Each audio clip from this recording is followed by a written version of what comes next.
George Liddard, the undefeated English professional middleweight boxer, who is the current British and Commonwealth middleweight champion, age 23, looking very dashing tonight. We are with you for the next half an hour. Let's get straight to it. How on earth did you get into boxing? Listen, I feel like I was born to do this, you know. My dad kind of got me into it at a very young age. It was more just for confidence, you know, when I was a kid. I think it's an important thing to learn discipline, you know, and I think you learn to respect your elders, you know, your coaches growing up. And I think that's why my dad got me into it, really. Just always loved the sport. And here we are now, you know. Yeah. What age was you, George, when your dad first took you down the gym? Because I remember going in there when I was like 7, I think it was, something like that. It's quite an intimidating place, to be fair. And I got my backside kicked as well the first time I went in there, because that's generally what happens when you go in the gym, right? They want to see if you've got any character. But what 100%. age was you? I think I was about 8 when I first ever walked into a proper boxing gym. 8, maybe turning 9. I always, you know, hit pads since I could walk with my dad. We always had boxing sets, pad sets growing up. That's just how it was. Even used to fight with my little sister. I'll tell you what, she's got a whack on her. Character building that was too. But yeah, listen, like you said, when you first come down the gym, you got to take a few beatings to kind of learn your craft. You start getting it in the face and you think, I need to learn how to protect myself a little bit here, learn how to defend, and then next thing you know, you're defending shots and slipping them. Now, you're known as a West Ham superfan. Did you grow up playing football and boxing? I played a bit of football for my school. Not playing boxing, because you can't play boxing, but playing football and boxing. I played a bit of football for my school, but I never really had time to... I played more rugby, to be honest. Always been a West Ham fan. Didn't really grow up in a massive football household, though. I kind of found that myself, you know, our kids do match attacks, FIFA, that kind of thing. I just kind of fell in love with football that way, but...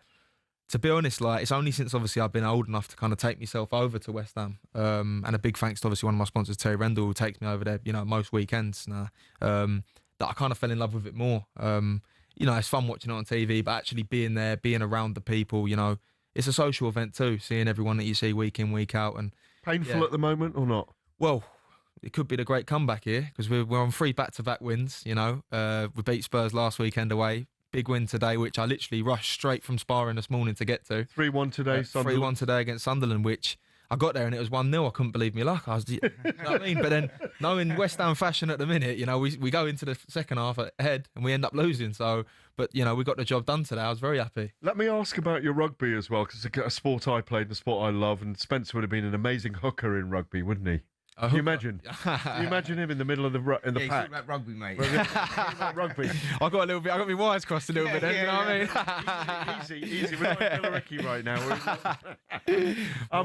Tell us about your rugby playing days then. So where did you play? Yeah, so I played winger in, I think it was year 7 and 8, and then I think it was year 9 that they introduced a flanker.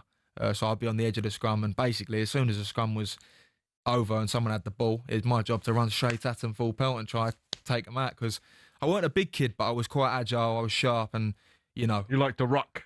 You like the rucking. I like getting stuck in, let's put it that way. That's why, to be honest, I never really got too far in football, because I would have got myself sent off a few times, let's put it that way, you know. I was the same at school, to be fair. Like, I was in the school football team and the rugby team as well, but I used to enjoy playing rugby much more than the football. I think it's the physical aspect of it, innit? Because when you're coming from that boxing background, that's the sort of that competitive edge that you enjoy, in it. Like, you got 3 or 4 geezers on your back and you're still trying to run with a ball. That was one of my favourite parts of it. You know what I mean? Just trying to plan my way through, just one way or another. I see a few big lads, just boom, get stuck in.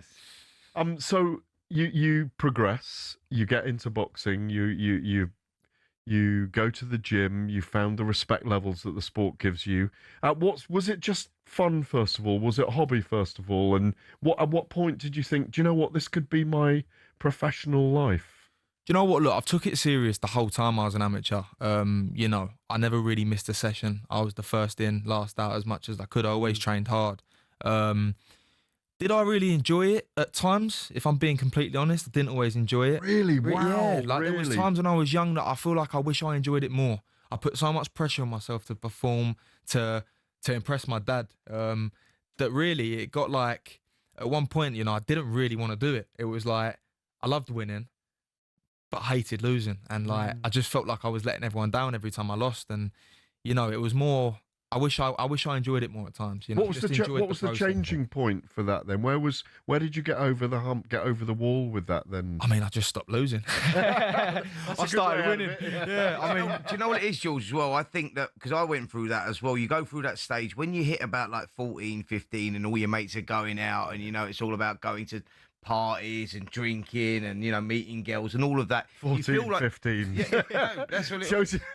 All right. I won't like that in Billy Ricky, mate. No, but that's when it all begins, right? I mean, No, I know what you mean. For him, but I'm just saying, that's when it all begins. And you go like, you start missing that then teenage years, 16, 17, and then like, you know, everyone's having a great time and you feel like you're missing that part of your life. And that is a big commitment, 100%. you know, when you're giving that up, you go, because you don't know where boxing's going to lead you and you don't know what path it's going to lead you on. And you go, right, now you're committing yourself to give up all your childhood to go for a sport where you might not even achieve anything. You might not even get there. And I think that's the driving force behind where you're sort of at today because of the sacrifices you've got to make. 100%. You know, it's all about sacrifice in boxing. And like you say, to be honest, for me, I was a little bit of a late bloomer in that respect. I never really went out too young. And then He's like 16. lockdown 16, happened. 17. And no, do you know what? It was, 17, turning 18. Right. When lockdown happened, boxing kind of just all of a sudden stopped. It had been there my whole life.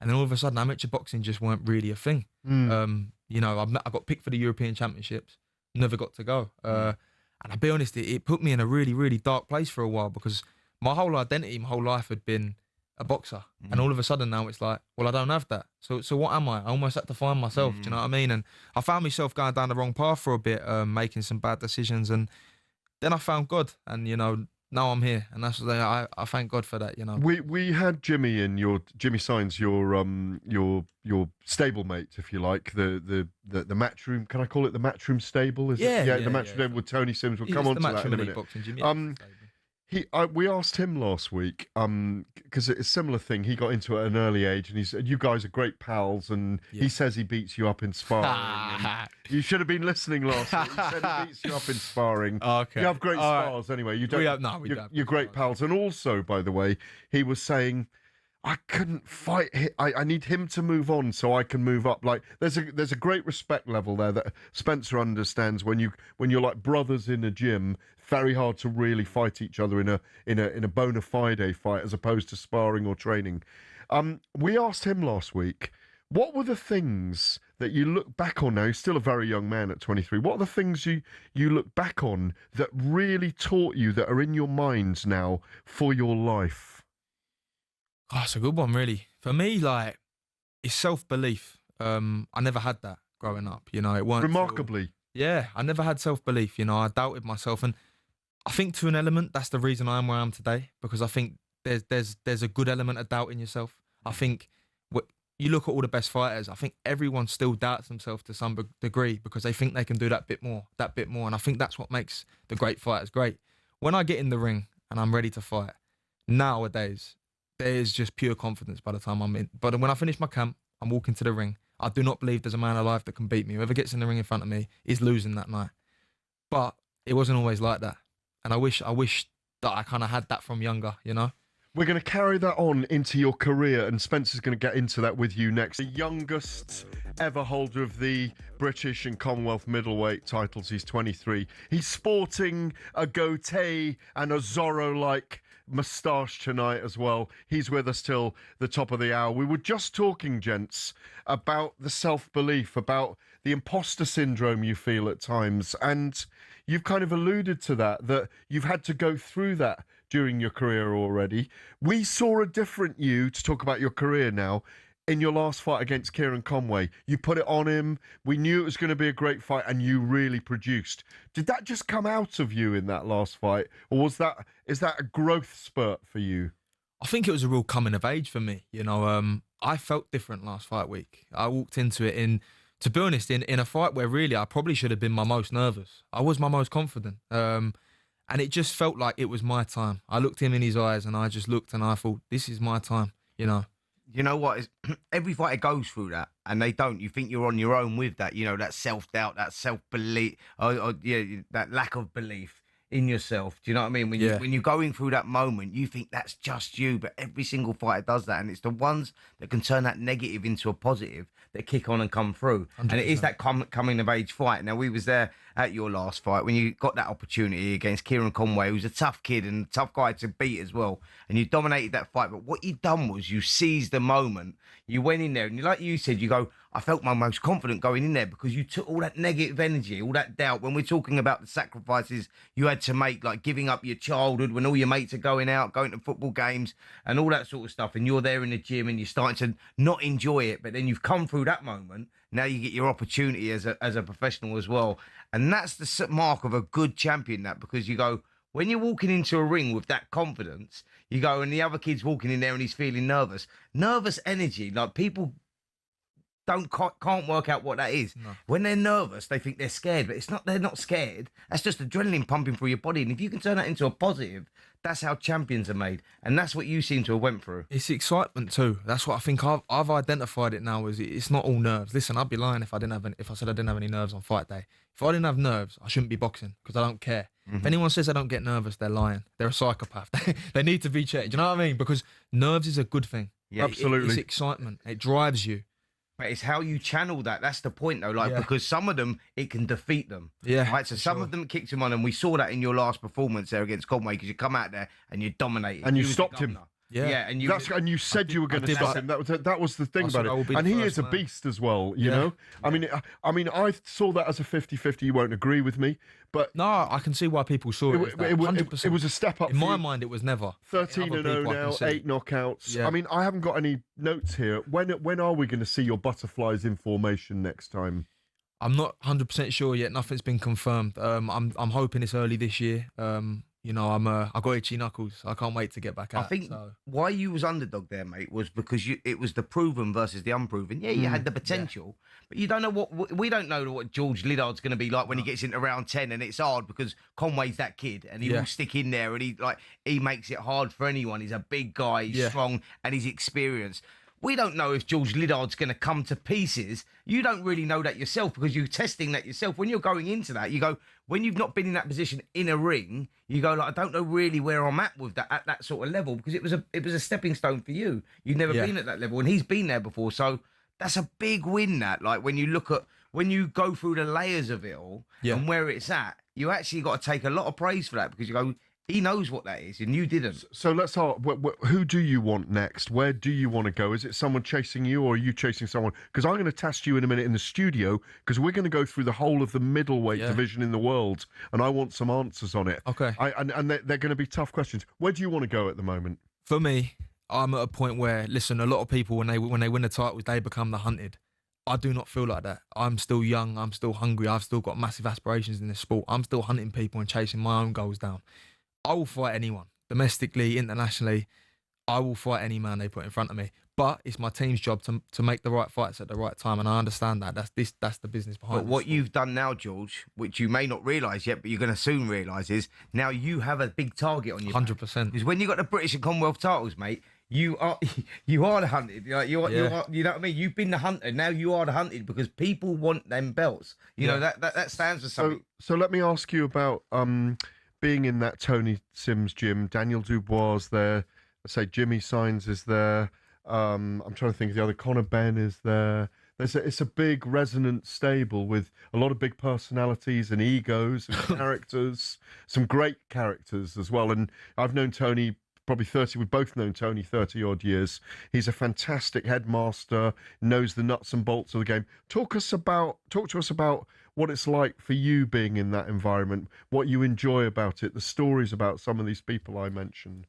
I think I'm very fortunate to have made my debut under Tony Sims's gym, and to have gone straight from the amateurs into Tony Sims's gym, because the amount of experienced fighters that I've almost grown up in the boxing world now around in the professional game and took things from, like you said, Conor Benn. What have you learned from him? Conor's work ethic is, I've always said to Conor, if anyone's ever going to challenge your work ethic and try to be the hardest man to work in the gym, it'll be me. Did you spar with him? We used to spar a You lot. bash him up? Listen, I'm a big old middleweight now, so I don't blame him if he don't want to spar me anymore.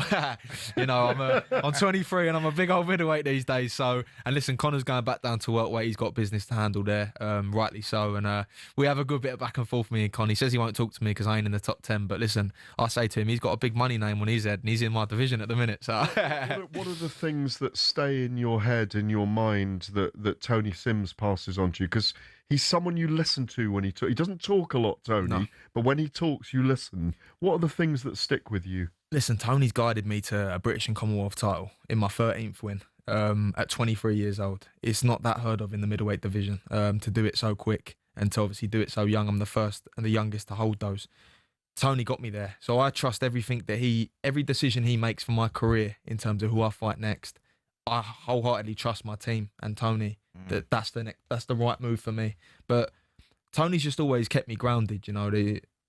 Listen, I'm my bit harshest critic as it is anyway, but Tony knows when to kind of, you know, humble me a little bit maybe, tell me, listen, you still got a long way yet, a long way to go. And he also knows when the right time to be like... When he sees your confidence dipping, to give you a little pat. 100%. And listen, we all go through little... We have to do that with Spencer a lot. Do you know what? That's important, though. I spoke to Darren Barker about that as well. You know, he said exactly the same about Tony. It's like you got to know when...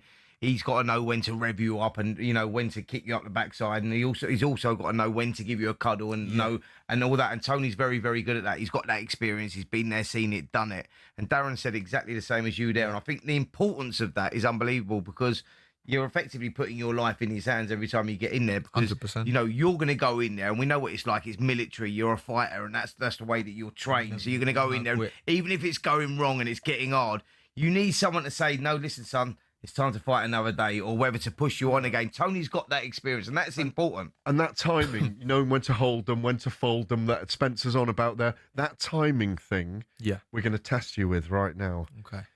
If they said to you tomorrow, Chris Eubank staying at middleweight, what happens if you step in the ring with him right now? Do you beat him? I'll destroy him. I'll be honest. Listen, he was a good fighter, but... my time's now. This is my time to come through. Right, we're gonna. It's all middleweights. Yeah, I've got some. I've got some here. Good. So Yanibek Alimkanuli, Erizlandi Lara, Carlos Adames. Who's the best of those three? Because Yanibek Alimkanuli holds 2 belts in the middleweight division, world titles at the moment. Who's the best of those three, and who would be the hardest guy for you to step in and face? In my opinion, Yanibek is the hardest out of those three. I think he's the hardest fight. Adames, very slick fighter, also a hard night's work. Listen, there's never going to be an easy night to win a world title, but out of the three, I think you've got Amo Williams fighting Erizlandi Lara.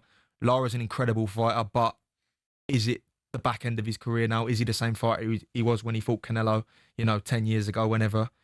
I don't believe so. So I do think he potentially is the weakest. And you're 12 in that division right now, in that sanctioning body right now. I am. Yeah. So let's closing in. Let's get to nearer where you are right now, right? So now you're the British and Commonwealth champions. We're going to talk about some British fighters here, okay? Right. Let's start off with Denzel Bentley, WBO #1. Now that's a tough fight, Denzel Bentley. How do you rate him? Denzel Bentley, good fighter. Probably the hardest domestic fight right now that there is, and the best one, And what about Shaquille Thompson, 15-0? Do you beat him though or not? I beat him. Listen, I got me and Denzel have a lot of respect, but if I didn't believe I'd beat him, then I'm in the wrong sport. I do believe I'd get the job done. Shaquille Thompson, unproven, hasn't really got a standout win for me. Scheduled to fight Brad Pauls, and that'll be a very interesting one. Aaron McKenna, good fighter. We don't know how good he's going to be yet. We don't. You're both on the same trajectory. Listen, that's a collision course waiting to happen at some point. England v Ireland. Wonderful fight. I'm going to give you one, which is a nice fight because this is all about now you building and passing in a baton and all that. Tyler Denny, the kid who's a little bit of a Cinderella man, Tyler, where he come from. He kicked on, become European champion. He's at that stage of his career now, and it may be starting to decline. Good name on the resume. Listen, former European champion. Been in there and beat some good names domestically. I think that's a great fight for me. Probably next, a great fight next, to be honest. It's been a very fast. You got to hold them, we got to fold them right now because it's time to go for the news. It's been great to have you on, Thank George. A British and Commonwealth middleweight champion. We wish you all the best. I think it's your first time in the studio with us on Fight Night. My debut on talkSPORT. You enjoyed it? Mate. Yeah, I loved it. I've loved it. We've loved having you on as well. Thank you so much for coming in, sir. Another victory by KO there, mate. Come on,